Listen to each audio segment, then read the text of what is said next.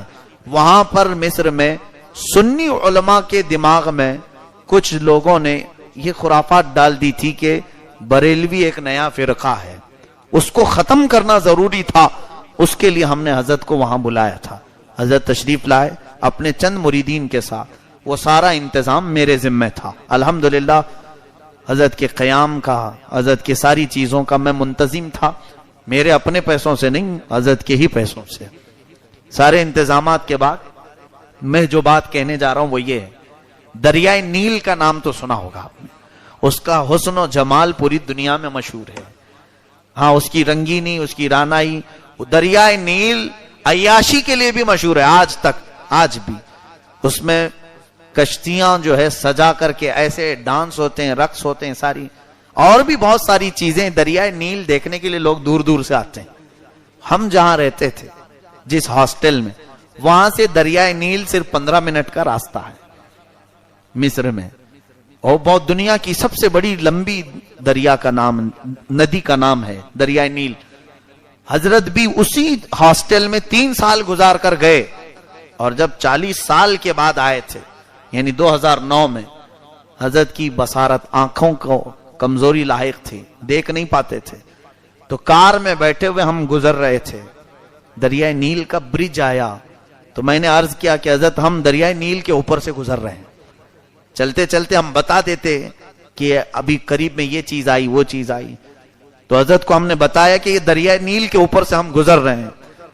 تو مسکرانے لگے اور فرماتے ہیں میرے پڑھنے کے زمانے میں جب میں یہاں تھا 3 سال رہا, کبھی مجھے آنے کا اتفاق ہی نہیں ہوا, کبھی دریائے نیل دیکھا نہیں. میں آج آپ کو بتاؤں, یہاں انڈیا سے پڑھنے کے لیے جتنے بھی جاتے ہیں, ابھی داخلہ نہیں ہوا ہوتا ہے, وہ دریائے نیل دیکھنے پہلے جاتے ہیں.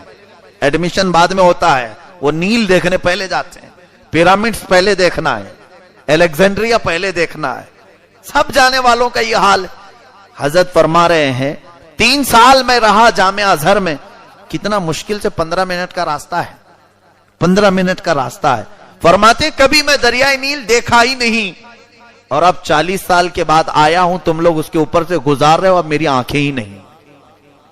یہ متقی کی زندگی ہوتی ہے جس کے سامنے دنیا کی خوبصورتی پھیکی ہے. حقیقت بات تو یہ ہے, جن نظروں میں جمال مصطفیٰ بسا ہو اسے دنیا کی خوبصورتی کبھی اپنی طرف دعوت دے ہی نہیں پائے گی. یہ ان بزرگوں کی زندگی ہے. حضور تاج الشریعہ دام ظلہ العالی, آپ کا سایہ ہم سب پر ہمیشہ قائم و دائم رہے. آپ اپنے تقوی و طہارت کی زندگی کو جس طرح گزارتے رہے, ان کی پرسنل لائف میں میں نے دیکھا وظیفوں کا ٹائم الگ, لوگوں سے ملاقات کا ٹائم الگ, اپنی عبادتوں کا ٹائم الگ, پھر کتابیں لکھنے کا ٹائم الگ. آخری عمر تک آنکھیں جا چکی تھیں, دیکھ کے پڑھ نہیں سکتے تھے. اس زمانے میں آپ نے تقریباً 12 یا 14 کتابیں لکھی ہیں. کیسے؟ ان کے داماد بیٹھے ہوتے, میں بھی بیٹھا ہوں لکھنے میں, اور آج ان کے پوتے داماد مولانا عاشق صاحب میرے ساتھیوں میں سے. حضرت بولتے جاتے تھے, وہ لکھتے چلے جاتے تھے, لکھتے جاتے تھے. اس طرح کرتے ہوئے آنکھیں جانے کے بعد بھی تقریباً 12 کتابیں آپ نے لکھی. اعلیٰ حضرت کی ذات, اس وقت جو کتابیں اعلیٰ حضرت کی اردو میں تھی اس کو آپ نے عربی میں ٹرانسلیٹ کیا. بہت ساری کتابیں مصر پہنچی اور وہاں سے چھپ بھی گئی. اور آپ کو یہ بھی میں بتاؤں کہ مصر جب تشریف لائے تھے تو وہاں پر آپ کا جلال و جمال دیکھنے کے قابل تھا. علماء مصر جو جامعہ ازہر کے اساتذہ ہیں وہ جلدی کسی کو بھاؤ نہیں دیتے, دنیا کے بڑے علم والے سمجھے جاتے ہیں. جامعہ ازہر میں پڑھا رہے ہیں, وہ بہت اونچے لوگ ہوتے ہیں, وہ جلدی کسی کو ملنے نہیں آتے. لیکن حضور تاج الشریعہ جب مصر آئے تھے تقریباً 27 اساتذہ جامعہ ازہر کے ان سے ملنے کے لیے آئے تھے. مجھے یاد ہے جتنوں کو دعوت دی گئی تھی, اس کے علاوہ دوسرے یونیورسٹیوں کے سب ملائیں تو تقریباً 40 بڑے علماء ایک مجلس میں موجود تھے. حضرت عرب لوگوں کے بیچ میں بیٹھے ہوئے تھے, اور وہاں کیسا ہوتا ہے, ذمہ داری کی بات ہوتی ہے, بات کرے گا, اور وہ بھی ایک اجمی آدمی عرب میں بات کرے گا, عربی لوگوں کے درمیان. ہم ڈرے سے ہمیں ہماری زبان نہیں کھلتی تھی ان لوگوں کے سامنے، اور حضرت فصیح عربی میں آدھا گھنٹہ تک ان کے سامنے بیان کرتے رہے.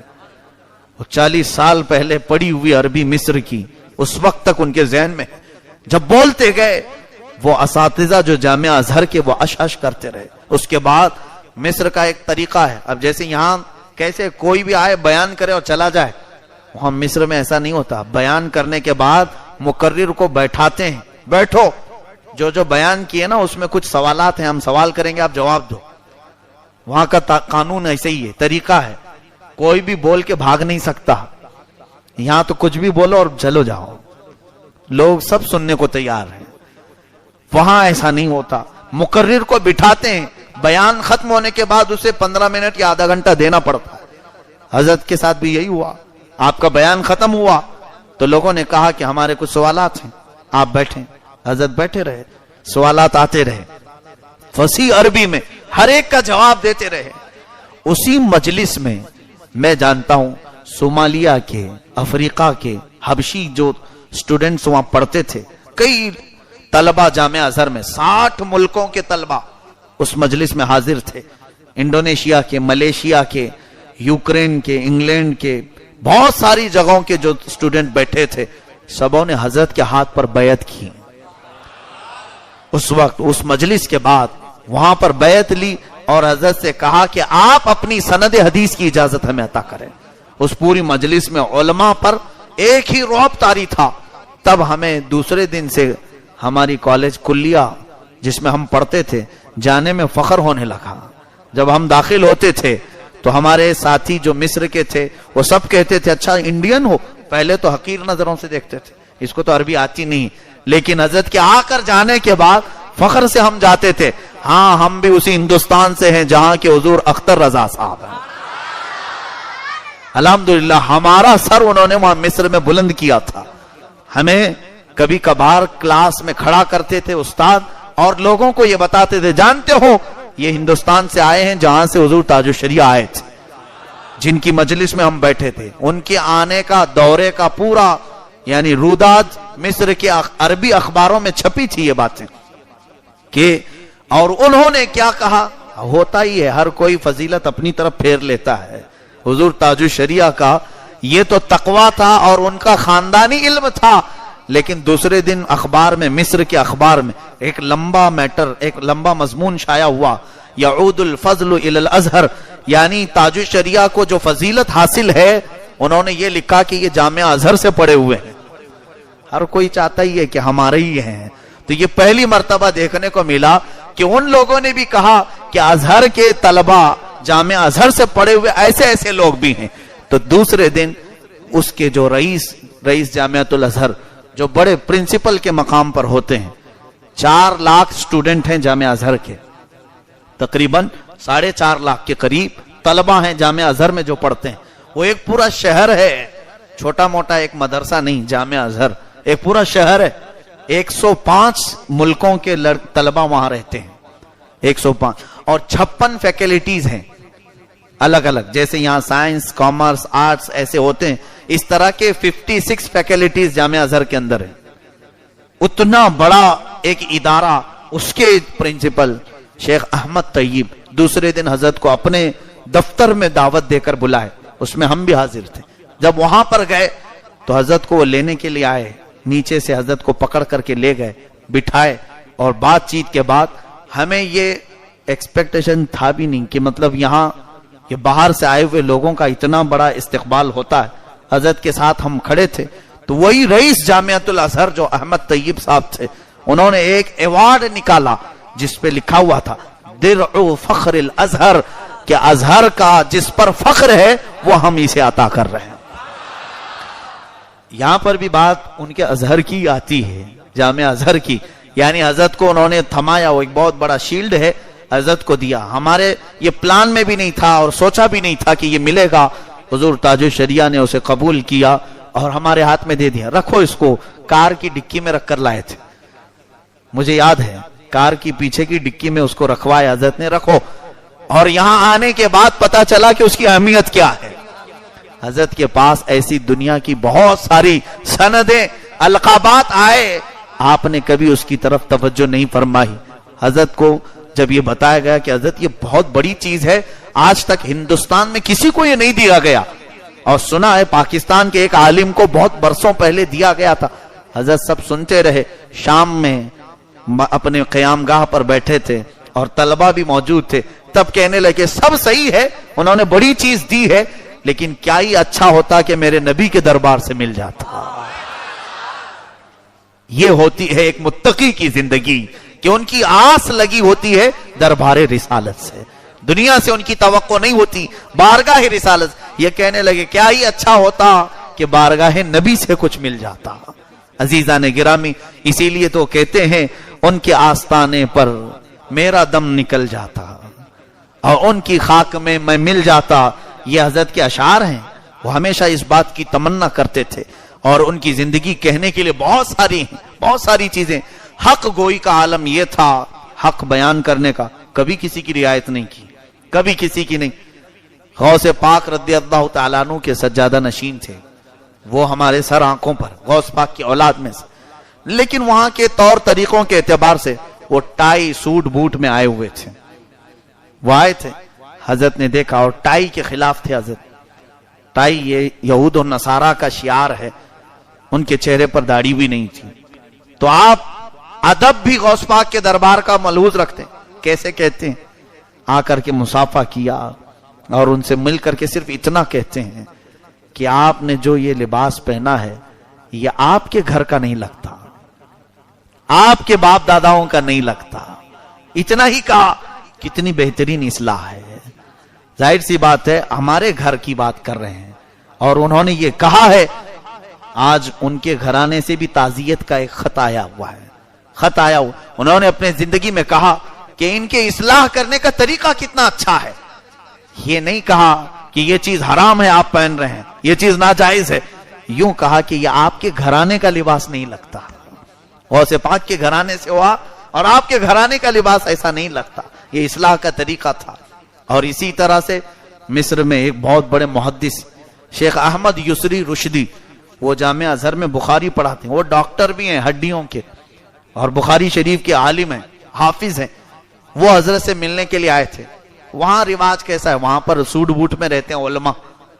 ایک پتہ نہیں کیسا وہاں رواج چل پڑا. تو وہ بھی ٹائی پہن کر کے حضرت سے ملنے کے لیے آئے تھے. حضرت نے اپنے بغل میں بٹھایا. ان کے مرید نے, حضرت کے مرید نے کان میں کہا کہ حضرت یہ جو آئے ہیں محدث بخاری کے استاد ہیں جامعہ ازہر کے, لیکن ٹائی پہن کے آئے. حضرت نے کہا لا حول ولا قوت الا باللہ. اور اس کے بعد ان کے کان میں صرف اتنا کہا کہ یہ ٹائی یہود و نصارہ کا طریقہ ہے, اس پر میں نے ایک کتاب لکھی ہے. تو کتاب کا حوالہ آپ نے پیش کیا. تو وہ جو محدث تھے ابھی وہ باحیات ہیں, ہزاروں شاگرد ہیں ان کے. انہوں نے ٹائی پہلے یوں کی اور کندھے پہ یوں ڈال دیا پیچھے, اور اس کے بعد پھر بیٹھے رہے. اور حضرت سے کہا میں نے پیچھے ڈال دیا ہے, ٹائی لٹک نہیں رہی, ابھی گلے میں بندھی ہوئی تھی, پیچھے ڈال دیا ہے. حضرت نے فرمایا پیچھے نہیں گلے سے نکال لی تھی. اس وقت تک یہ نہیں کہ ایک بہت بڑے عالم دین آئے, انہوں نے یوں اپنی ٹائی نکالا. یہ ہمارے سامنے کی بات ہے.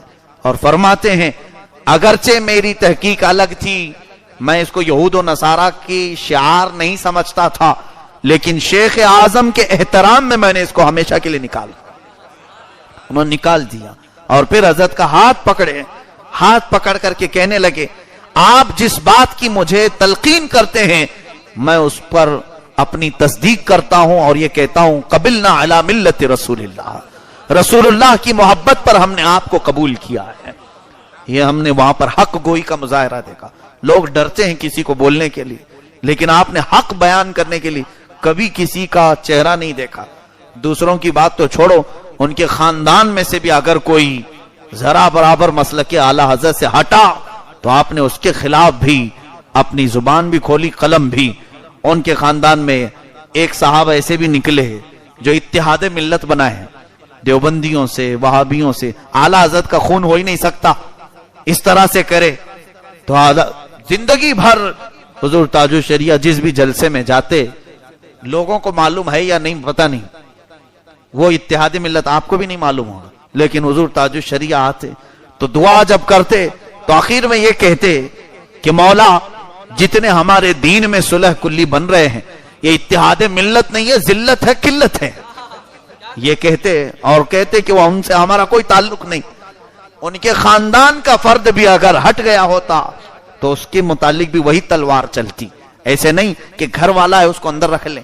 یہ اہل اللہ کی علامت ہوتی ہے، حق بولنے والے، حضور صلی اللہ علیہ وسلم کے سچے نائب ایسے دنیا میں بہت کم آتے ہیں، بہت کم آتے ہیں۔ ان کے وظیفوں کا حال یہ تھا، عمر ان کی 70 کے اوپر جا چکی تھی تب انہوں نے حفظ قرآن شروع کیا تھا، قرآن کے حافظ نہیں تھے، 70 سال کی عمر کے بعد قرآن حفظ کر رہے تھے، میرے سامنے 15 پارے کر چکے تھے، روز یاد کرتے تھے اور سناتے تھے۔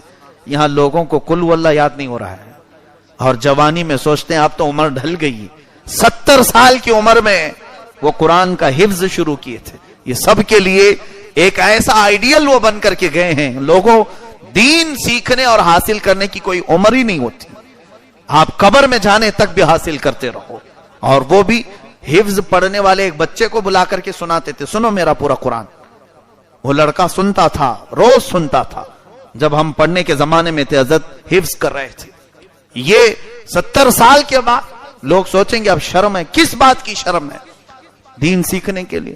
عزیزان گرامی، وہ تاج الشریعہ رحمت اللہ علیہ کی ذات ہمہ جہت تھی، بہت سارے خصوصیات کی حامل تھی، بہت ساری چیزیں، خوبیاں ان کے اندر اللہ نے جمع کی تھی، طریقت، معرفت اور شریعت، یہ تمام چیزوں کے وہ سنگم تھے، اور تقریباً پوری دنیا میں 2 کروڑ سے زیادہ ان کے مریدین پائے جاتے ہیں، اور ان سب کو انہوں نے سلسلہ قادریہ غوث العظم دستگیر کے سلسلے میں داخل فرمایا۔